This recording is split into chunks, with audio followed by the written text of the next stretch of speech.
जे जे कोणी सूर्याची उपासना करतील, दररोज सकाळी उठल्यावरती सूर्याला नमस्कार करतील, त्या व्यक्तीच्या सध्याच्या जीवनातील व पुढच्या 1000 जीवनातील दारिद्र्य नष्ट होईल. मग सूर्यनमस्कार करण्यामुळं सूर्यनाडी ऍक्टिव्ह होते, म्हणजे शरीरातली ऊर्जा शक्ती आपली जागृत होते. सगळेजण सूर्यनमस्कार व्यवस्थित करू शकतात. की अरे सूर्यनमस्कार खूप पॉवरफुल आहेत, की जे शरीरावरती काम करत नाही, मानसिक अवस्थेवरती सुद्धा खूप काम करतात.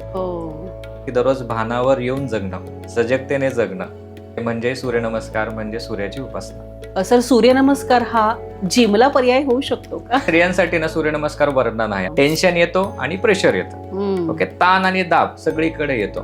त्यातला संवाद म्हणजे योग वशिष्ठ ग्रंथ आहे.